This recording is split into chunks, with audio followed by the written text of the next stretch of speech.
જેમ જેમ નવા ટ્રેન્ડ આવે છે એમ જ અત્યારે સાયબર ફ્રોડ પણ વધી રહ્યા છે. 89.6 FM રેડિયો રાજકોટ તમે સાંભળી રહ્યા છો. દિવ્યાની છું તમારી સાથે. જો અત્યારે જોઈએ ને તો સાયબર ફ્રોડનું પ્રમાણ એટલું વધી રહ્યું છે અને જેનાથી બચવા માટે તમે લોકો રેડિયો પર દરરોજ અવેરનેસની ક્લિપ પણ સાંભળી રહ્યા છો. પણ આ વિશે થોડી વધુ ડિટેલ્સમાં વાત કરવા માટે આજે મારી સાથે છે વત્સલ ડોડિયા કે જેઓ કોમ્પ્યુટર એન્જિનિયર છે અને સાથે સાયબર સિક્યુરિટી પર પણ વર્ક કરી રહ્યા છે. હેલો, સ્વાગત છે તમારું રેડિયો રાજકોટ પર. કેમ છો? બસ મજામાં, તમે કેમ છો? યસ. વત્સલભાઈ, સૌથી પહેલા તો મારે તમને એ પૂછવું છે કે સાયબર સિક્યુરિટીને લઈને તમે કયા ટૂલ્સ અને ટેકનોલોજી પર વર્ક કરી રહ્યા છો? સાયબર સિક્યુરિટીમાં તો અત્યારે એવું છે કે જો અત્યારે હું જે ટેકનોલોજી પર યુઝ કરું છું, જે નેટવર્ક સિક્યુરિટી છે અને ડેટા સિક્યુરિટી છે. નેટવર્ક સિક્યુરિટીની અંદર બે ડિપાર્ટમેન્ટ છે, ઇન્ક્રિપ્શન અને ડિક્રિપ્શન. ફોર એક્ઝામ્પલ, તમે કોઈને વોટ્સએપમાં કે કોઈ સોશિયલ મીડિયા એપમાં તમે કોઈ કન્વર્ઝેશન કરો છો તો તમે વોટ્સએપમાં ફોર એક્ઝામ્પલ વોટ્સએપમાં તમે ચેટ કરો છો ત્યારે એમાં ઉપર લખેલું હોય છે એન્ડ ટુ એન્ડ ઇન્ક્રિપ્શન. એટલે ઇન્ક્રિપ્શન એક એવી વસ્તુ છે કે ફોર એક્ઝામ્પલ તમે એન્ડ ટુ એન્ડ યુઝર સાથે વાત કરો ને વચ્ચે જે તમારો ડેટા છે ને એ ઇન્ક્રિપ્ટેડ હોય છે. ઓકે. એટલે પછી ત્યારે તમારે એને ડિક્રિપ્ટ કરવા માટે શું કરવું જોઈએ, કઈ ટેકનોલોજીનો યુઝ થાય, એને ડિક્રિપ્ટ કરવા માટે કયા ટૂલ્સનો યુઝ થાય, એ ટેકનોલોજી પર હું અત્યારે વર્ક કરું છું.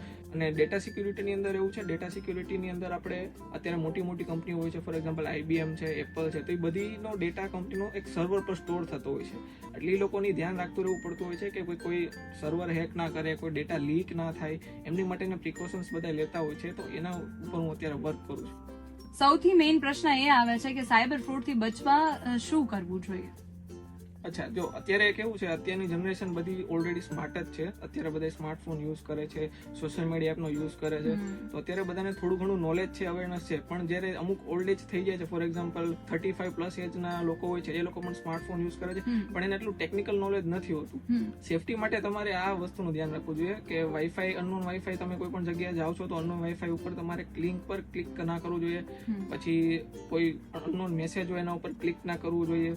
સેફટી માટે આપણે અત્યારે જોઈએ તો અનનોન વાઈફાઈ ઉપર કે ટેપ ના કરવું જોઈએ. કોઈ જગ્યાએ તમે ફ્રી વાઈફાઈ ના બોર્ડ માર્યા હોય તો તમે ત્યાં જાઓ અને તમારું ડિટેલ્સ નાખી દો અને ID પાસવર્ડ આવી જાય. અને એ રીતે તમારે કોઈ દિવસ કરવું જોઈએ. એનાથી તમારા ડેટા લીક થવાના ચાન્સીસ વધારે રહેતા હોય છે, કેમ કે એ તમારો ડેટા પછી સર્વર પર એકવાર જો તમારો ડેટા ત્યાં સ્ટોર થઈ ગયો પછી ડેટા ક્યાં જાય, કઈ રીતે એનો શું યુઝ થાય, એની કોઈ પણ જાતની ગેરંટી નથી હોતી.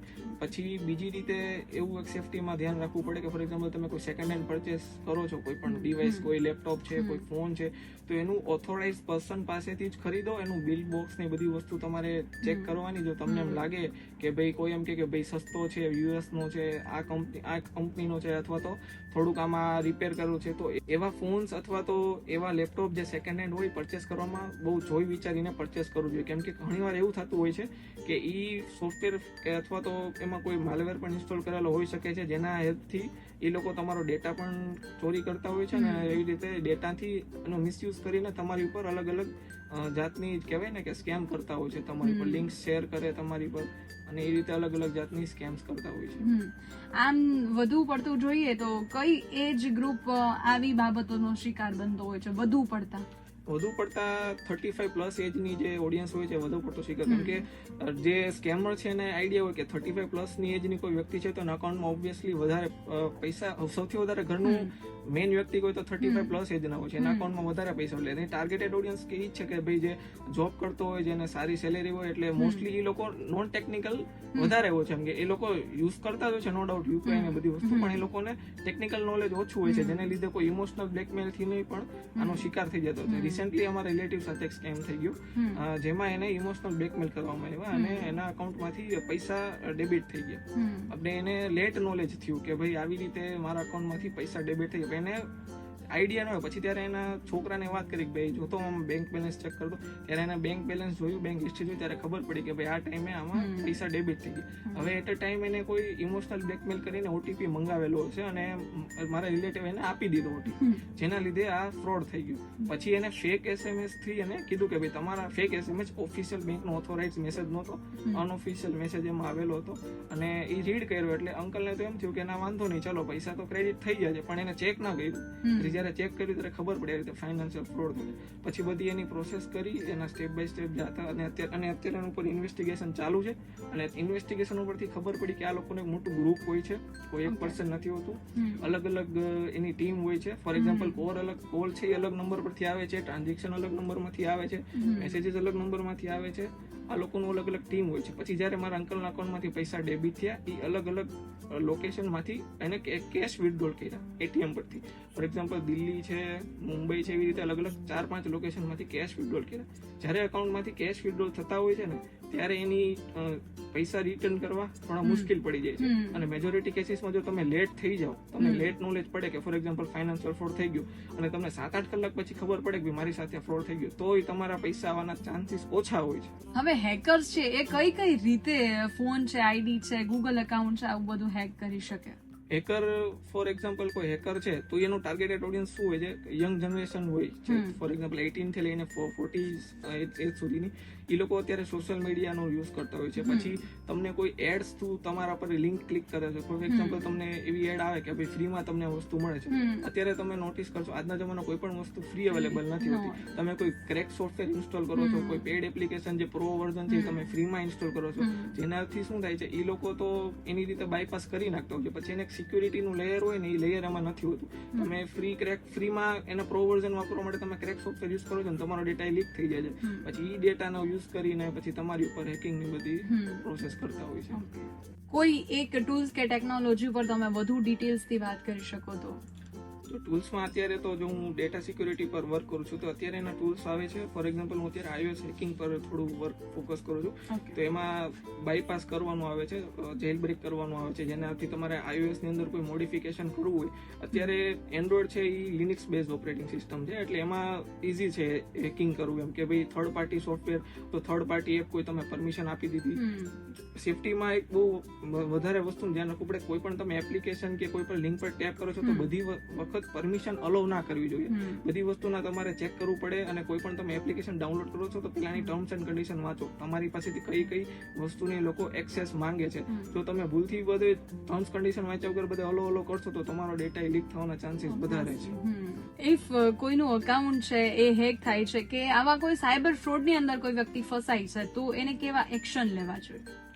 ફર્સ્ટ ઓફ ઓલ જો કોઈને ખબર પડે છે કે ભાઈ મારી સાથે સાયબર ફ્રોડ થઈ ગયો તો એને ફર્સ્ટ ઓફ ઓલ પહેલા એને જોવું જોઈએ કે આપણા બેંકની અંદર બેલેન્સ છે કે નહીં. જો એને માલુમ પડે કે બેંકમાંથી આપણે પૈસા ડેબિટ થઈ ગયા છે તો ઇન્સ્ટન્ટ એને પહેલા બેંકનો કોન્ટેક્ટ કરવો જોઈએ. જે પણ એની બેંકમાં અકાઉન્ટ હોય, ફોર એક્ઝામ્પલ SBI એકાઉન્ટમાં હોય તો SBI માં ઓથોરાઇઝ પર્સન અથવા તો બેંકે જઈને એને કહેવું જોઈએ કે ભાઈ મારી સાથે આ સાયબર ફ્રોડ થઈ ગયો. એટલે બેંક છે ઇન્સ્ટન્ટ એક્શન લે છે અને જે સામેવાળાનું અકાઉન્ટ જ્યાં ટ્રાન્ઝેક્શન થયું હોય છે તે ટ્રાન્ઝેક્શનને અટકાવી દે છે. પછી એ લોકોને અકાઉન્ટ છે એ ટેમ્પરરી બ્લોક કરાવી દેવા જોઈએ, એટીએમ કાર્ડ એના બ્લોક કરાવી દેવા જોઈએ. એન્ડ 1930 પર કમ્પ્લેન કરીને તમારે કમ્પ્લેન રજીસ્ટર કરવી જોઈએ. ફર્ધર તમારે એક સાયબર ક્રાઇમની વેબસાઇટ છે cybercrime.gov.in, એના પર તમારે તમારી કમ્પ્લેન રજીસ્ટર કરવી જોઈએ, જેનાથી પોલીસની લોકોને ઇન્વેસ્ટિગેશન કરવામાં હેલ્પ થાય. અને તમારે જેના એવિડન્સ ને બધું હોય, તમારા સ્ક્રીનશોટ છે, તમારા ટ્રાન્ઝેક્શનની ડિટેલ્સ છે, તમારા જે UPI માંથી જે ટ્રાન્ઝેક્શન થયું છે એ બધા એવિડન્સના સ્ક્રીનશોટ પાડી અને એ વેબસાઇટ પર કમ્પ્લેન્ટ રજીસ્ટર કરીને અપલોડ કરવાનો હોય છે. વત્સલભાઈ, અત્યારે સૌથી વધુ ફ્રોડ સોશિયલ મીડિયાની અંદર પણ વધી રહ્યા છે કે એમાં કોઈના અકાઉન્ટ હેક થઈ જાય છે કે કોઈ ફેક આઈડી થ્રુ આવા ફ્રોડ કરી રહ્યા છે, તો કોઈ ન્યૂડ વિડીયો કોલ કરીને આવી રીતે ફ્રોડ કરે છે. તો આવી બાબતોની અંદર જો કોઈ વ્યક્તિ શિકાર બને છે તો એ વ્યક્તિએ સૌથી પહેલા શું કરવું જોઈએ? એ વખતે તો પેલા ગભરાવાની કે એની કોઈ જરૂર નથી. ફર્સ્ટ ઓફ ઓલ પેલા પેરેન્ટ સાથે જે કાંઈ હોય ઓપન માઇન્ડેડથી તમારે ડિસ્કશન કરવાનું હોય છે. પછી ફર્ધર પ્રોસેસમાં તમારે પોલીસ કમ્પ્લેન કરીને આગળની બધી કાર્યવાહી કરવાની હોતી હોય છે. મોસ્ટ ઓફ કેસીસમાં કેવું થતું હોય છે, ફ્રોડ કરીને એ લોકો અકાઉન્ટ બ્લોક કરી નાખે છે. આપણું પણ અકાઉન્ટ બ્લોક કરી નાખે છે ને એનું અકાઉન્ટ પણ બ્લોક કરી નાખે છે. પછી જો તમારે એઝ એવિડન્સ તમારી પાસે કાંઈ પ્રૂફ નથી હોતા ત્યારે એ સમયે તમારે કેવું કરવું જોઈએ, ઇન્સ્ટાગ્રામ પરથી ડેટા ડાઉનલોડ કરવાનો ઓપ્શન આવે છે ઇન્સ્ટાગ્રામથી. જેના હેલ્પથી તમે તમારે જે ડેટનો ડેટા ડાઉનલોડ કરવો હોય ને ડેટા ડાઉનલોડ કરી શકો છો. ભલે અકાઉન્ટ બ્લોક પણ થઈ ગયું હોય, ચેટ પણ ડિલીટ થઈ ગયું હોય તો પણ તમે એ ડેટાને ડાઉનલોડ કરી શકો છો. પોલીસને તમારે એવિડન્સ દેવા માટે કે કેવી રીતે તમારી સાથે એને વાતચીત કરાવીને તમને ફસાવ્યા છે આ સ્કેમમાં. એટલે ડમ્પ ડેટા એ તમે પોલીસ પાસે પણ કઢાવી શકો અને તમે પણ જાતે કઢાવી શકો. પછી ડમ્પ ડેટા જ્યારે ડાઉનલોડ થઈ જાય અલગ અલગ ફોર્મેટમાં હોય છે. ફોર એક્ઝામ્પલ HTML ફોર્મેટમાં એ ડેટા હોય છે, પણ એ ડેટા એવો હોય છે જે તમારામાં બધી ચેટ્સની ડિટેલ્સ બધી એમાં ઇન્ક્લુડિંગ ફોટોસ પણ એમાં તમારું આવી જતું હોય છે. બટ જ્યારે તમારી ડેટા ડાઉનલોડ કરો ત્યારે તમે નોર્મલ પર્સન એને કોઈ ઓપન ના કરી શકે. એના માટે એક ટૂલ આવે ડેસિફર ઇન્સ્ટા એક્સપોર્ટ પ્રો વર્ઝન બી આવે છે અને એક નોર્મલ વર્ઝન બી આવે છે. યુએસ નો સોફ્ટવેર છે જેનાથી તમારે જે ઇન્સ્ટાગ્રામનો જે ડમ્પ ડેટા ડાઉનલોડ કરેલો છે ને એ તમે ત્યાં એમાં અપલોડ કરી દેશો ને એટલે તમને આખું પીડીએફ ફોર્મેટમાં તમારી ચેટ્સ એમાં આવી જતી હોય છે, જેને હેલ્પથી તમે આગળ એઝ અ એવિડન્સ તમે પોલીસને બતાવી શકો છો. અત્યારે ઘણી વખત એવું પણ થાય છે કે તમે સેકન્ડ હેન્ડ કોઈ ડિવાઇસ લ્યો છો કે સેકન્ડ હેન્ડ ફોન લ્યો છો કે એની અંદર પણ આવા ફ્રોડ થવાના ચાન્સીસ રહે છે, તો એ માટે શું ધ્યાન રાખવું જોઈએ? તમે જ્યારે પણ સેકન્ડ હેન્ડ ફોન પરચેસ કરો ત્યારે એનું બિલ ચેક કરવું જોઈએ ફર્સ્ટ ઓફ ઓલ. એનું બોક્સ પણ તમારી સાથે અને જેટલી બને એટલી એસેસરીઝ એની પાસે અવેલેબલ હોવી જોઈએ. ફોનની સાથે કોઈ પણ વસ્તુ આવે છે તો એ વસ્તુ એમાં ઇન્ક્લુડિંગ હોવી જોઈએ. એન્ડ સેકન્ડ થિંગ, તમે જ્યારે એક સોફ્ટવેર આવે છે એનું નામ છે 3U Tools.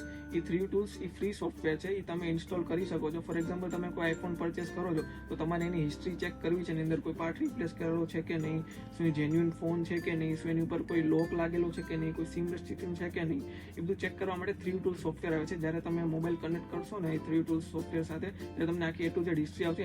એનાથી તમને આઈડિયા આવશે કે ફોન કેટલો જેન્યુઇન છે, કેટલો ઓથેન્ટિક છે, એમાંથી કેટલા પાર્ટ રિપ્લેસ કરેલા છે, કેટલા નથી કરેલા, તમને A to Z આખી ડિટેલ્સ સોફ્ટવેરમાં આવી જશે. હવે વત્સલભાઈ, અમારા જેટલા પણ શ્રોતાઓ છે, જેટલા પણ લોકો અત્યારે રેડિયો સાંભળી રહ્યા છે, એ લોકોને એ વિશે માહિતગાર કરો કે આ ફ્રોડ છે, આવા હેકર્સ છે કે જે લોકો હેક કરે છે અકાઉન્ટ છે કે સોશિયલ મીડિયા અકાઉન્ટ છે કે કોઈ પણ રીતે, તો આ બધાથી બચવા શું કરવું જોઈએ? ફર્સ્ટ ઓફ ઓલ, તમે કોઈ પણ વેબસાઇટ વિઝિટ કરો છો તો તમે જુઓ કે પેલા ઓથેન્ટિક વેબસાઇટ છે કે નહીં. ફોર એક્ઝામ્પલ એમાં એડ્સ કેટલી આવે છે, કોઈ પણ એડ્સ પર ક્લિક ના કરવું જોઈએ.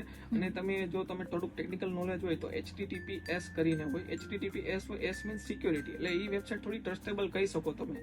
એટલે એના ઉપર તમારે સર્ફિંગ કરવું હોય તો તમે કરી શકો, પણ એડ ઉપર તમારે ક્યાંય પણ ક્લિક ના કરવું જોઈએ. પછી મેં જેમ કીધું એમ કે અનનોન વાઈફાઈ છે ત્યાં તમારે કોઈ પણ જગ્યાએ તમારો આઈડી પાસવર્ડ કે કોઈ લોગિન કરીને તમારો નંબર શેર ના કરવો જોઈએ. પછી અનનોન લિંક્સ પર તમારે ડેટા પણ અપલોડ ના કરવો જોઈએ. ફોર એક્ઝામ્પલ, તમે કોઈ વસ્તુ ફ્રીમાં કહે છે કે આ વસ્તુ તમે અપલોડ કરો, અમે તમને ફ્રીમાં આ વસ્તુ આપશું, તો એ વસ્તુ ક્યારેય ના કરવી જોઈએ. પછી તમે for example second hand phone purchase કરો છો તો 3U Tools કરીને સોફ્ટવેર છે જેની હેલ્પથી તમે બધી વસ્તુ ચેક કરી શકો છો. પછી ક્રેક સોફ્ટવેર છે એ ના ઇન્સ્ટોલ કરવા જોઈએ. ટોરેન્ટ અને એવી બધી વેબસાઇટ છે જ્યાંથી તમે બધા સોફ્ટવેર મૂવીઝ ને ડાઉનલોડ કરો છો, એ ના કરવું જોઈએ. પછી ATM યુઝ કરતા ટાઈમ એક ખાસ ધ્યાન રાખવું જોઈએ કે ATM જ્યારે તમે યુઝ કરો છો ત્યારે એની ઉપર ક્યાંય બીજી વસ્તુ કે ડિવાઇસ લગાડેલું નથી કે નહીં, એ તમારે ખાસ ચેક કરવું જોઈએ. જેના અમુક વાર એવું થતું હોય છે કે તમને તો નોલેજ ના હોય, તમે ડાયરેક્ટ ATM કાર્ડ નોર્મલી જેમ યુઝ કરતો હોય એવી રીતે યુઝ કરતો હોય, પણ તમારી ATM કાર્ડની અંદર જે મેઇન ડિટેલ્સ હોય છે, અત્યારે જેમ ટેકનોલોજી એડવાન્સ થતી જાય એમ ટેપ ટુ પે પણ આવી જાય છે. ATM કાર્ડમાં તમે ટેપ કરો એટલે તમારું પૈસા કટ થઈ જતા હોય. પણ જ્યારે આ જ સેમ વસ્તુ તમે ATM કાર્ડમાં કરો ત્યારે ત્યાં એવું કોઈ ફ્રોડ હોય જેનાથી ડિટેક્ટ કરી લેતું હોય કોઈ ડિવાઇસ, તો એક તમારે ધ્યાન રાખવું જોઈએ. પછી UPI ટ્રાન્ઝેક્શન કરતા ટાઈમ પણ તમારે 2 વાર એનું ક્રોસ ચેક કરવું જોઈએ મિનિમમ, કે એ જ અકાઉન્ટ છે, ઓથેન્ટિક પર્સન જ છે, જે મારે જઈને પૈસા ટ્રાન્સફર કરવા છે એ જ અકાઉન્ટમાં પૈસા ટ્રાન્સફર થાય છે કે નહીં, એની તકેદારી રાખવી જોઈએ. અને કોઈ પણ લિંક ઉપર પેમેન્ટ કરો છો, કોઈ પણ નેટ બેન્કિંગ કરો છો, તો પહેલા તમારે બ્રાઉઝરની અંદર બને ત્યાં સુધી વર્ચ્યુઅલ કીબોર્ડનો યુઝ કરવો જોઈએ તમારું આઈડી જ્યારે લોગિન કરો છો ત્યારે. કેમ કે અમુક વાર જે કીબોર્ડથી તમે ટાઈપ કરો છો ને, અમુક હેકર એવો છે ને કી લોગર કહેવાય છે. કી લોગરની હેલ્પથી તમે જે પણ કીબોર્ડમાં ટાઈપ કરો છો ને એ લોકો સેન્સ કરી લેતા હોય છે, એના હેલ્પથી તમારા અકાઉન્ટ હેક થવાના ચાન્સીસ વધારે રહેતા હોય છે. પછી અનનોન USB તમારા ડિવાઇસમાં ના લગાવવી જોઈએ. કોઈ પણ અનનોન USB તમને કોઈ આપે, કોઈ ફ્રેન્ડ તમને શેર કરે, કેમ કે એના સિસ્ટમમાં માલસરવેર હોઈ શકે છે, તો તમારા પણ રિસ્ક છે તમારામાં વાયરસ આવવાના. તો એ પણ એક ખાસ ધ્યાન રાખવું જોઈએ. અને સેફટી માટેનું બધા ટૂલ્સ જે સોફ્ટવેર આવે છે એ બધા રેગ્યુલરલી યુઝ કરતા રહેવા જોઈએ. થેન્ક યુ સો મચ વત્સલભાઈ કે તમે અમારા શ્રોતાઓને આ સાયબર ફ્રોડની માહિતી દઈ અને માહિતગાર કર્યા. Thank you so much.